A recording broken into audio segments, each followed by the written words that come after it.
This is Radio EcoShock. We're going to talk a little bit about water in the West and why that may eventually drive populations away from what was a booming area. And we'll also, perhaps towards the end of this talk with our friend Laurence Budd, get to some of the places in the world where people might go due to climate change, the refuge sites and the refuge cities. So we've got a lot to talk about. Let's begin with Laurence. Could you tell us just a little bit about your background? Good morning. I was a landscape contractor in irrigation for about 20 years, and mostly in Colorado and New Mexico. And then about, 8 years ago, I became a water auditor, and then I became an EPA WaterSense partner. That has now evolved into where I primarily work for city water departments, regional water departments, going through their large sites, golf courses, schools, universities, and looking how much water they're using versus how much water they should be using. And then I write up reports for them and recommendations. I also speak quite a bit around the West on water issues. So do you think that the West is in fact drying out, as various pundits and authors have suggested? Being a resident of Colorado, I do think that we're seeing cyclical trends, and the experts, not me, say that we are in a long-term drying trend in the Southwest. So when you take a drying trend where we're going to have less water over time, and then you keep adding people constantly, that's not a good combination. So I think we are in trouble there. And then we add perhaps a warming world, which could mean less snow held in the snowpacks in the mountains. How does that relate to the water supplies of people for the Southwest in the United States? Well, basically, all the states southwest of Colorado, in other words, New Mexico, Arizona, somewhat a little bit Utah, Las Vegas, Nevada, and Southern California, all rely heavily on water from the Colorado River, which is snowmelt from the Rockies, and on the aqueduct that comes from the north part of California, just east of Sacramento in the Delta area, which is snow water from the Sierra Nevadas. Together, that composes about 60% of the Los Angeles and San Diego region's drinking water, the rest being groundwater from the Los Angeles basin. We have a lot of major agricultural interests, both the Central Valley of California and the Imperial Valley in southwest Arizona, that supply a large portion of our vegetables on a national level. So it's not only critical in terms of people for their lawns and cooking, it's also critical in terms of the national vegetable production. I'm looking at a retreat area that's sort of in a desert part of Canada, and there are very few of those, and the people there are watering their lawns nonstop. It's a contest to who has the greenest lawn. It seems like a tremendous waste of fossil water, which will eventually run out. What has been the battle there in the Southwest U.S. as far as lawns and landscaping goes? The battle there is the same battle that you're fighting where you are, and that is over the last 40 years as a nation, especially in the Southwest, we've developed this status symbol of a green lawn. Having a green lawn and having lots of workers who are paid substandard wages working on that lawn has become an endemic status symbol. This has resulted in most of Southern California overwatering 5 or 6 times too much for years, for decades. And I guess you're seeing the same thing where you are. We use actual crop numbers called evapotranspiration factors to know how much water a landscape really needs.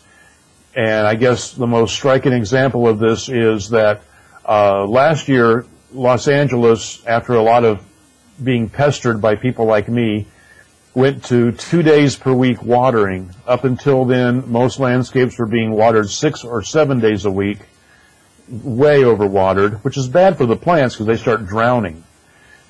What we found was that even in the hottest parts of Los Angeles, I was able to keep lawns picture perfect on 2 days per week, and they still are picture perfect. So everyone overwaters severely. Grass, like any other crop, it's used to getting natural rainfall. It's used to getting enough rain to keep it green. In a natural world setting, it wouldn't be getting watered 6 times a week. Grass can do fine on 1 or 2 days per week and stay very healthy. I heard that Las Vegas was actually paying people a small amount to rip out their lawns and put in some more friendly system. What's going on with that? Oh, funny you should ask. I know a bit about that. That's the Cash for Grass program.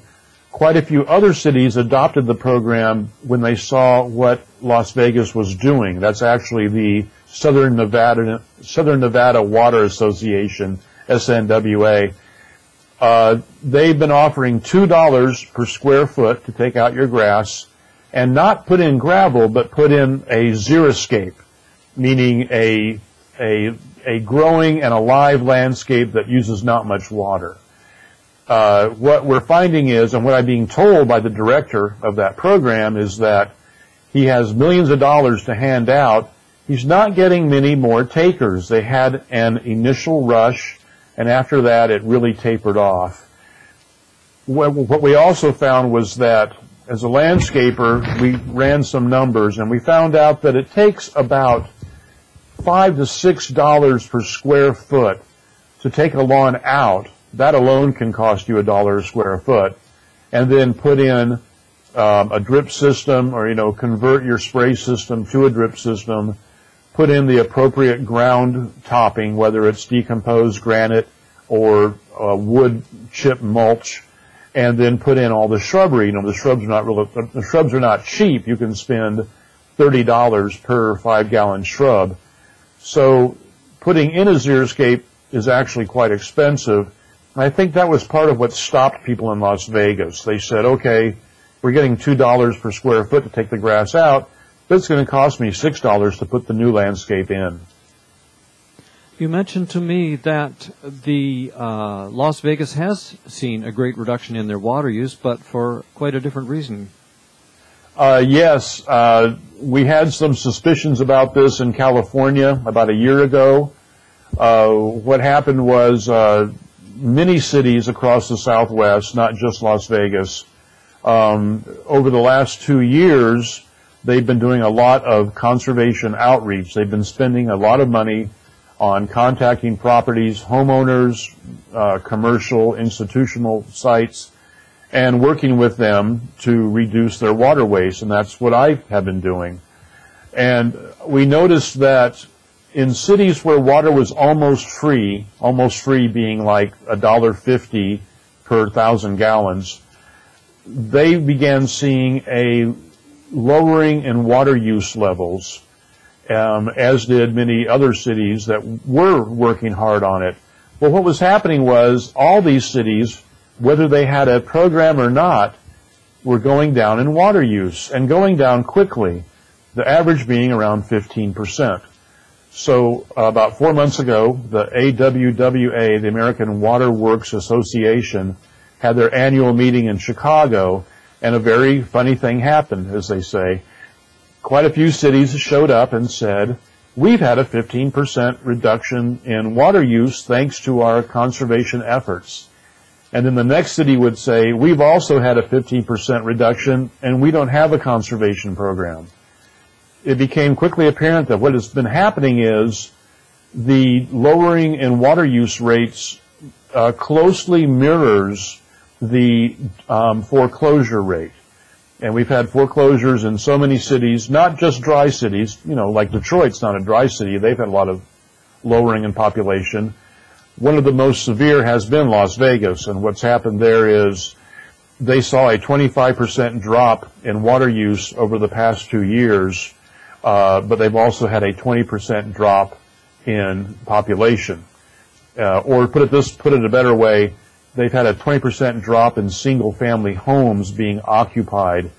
People who lose their homes to foreclosure tend to move into apartment complexes where they're not increasing the water use of the landscape of the apartment complex, but they are shutting off their old landscape back at the house.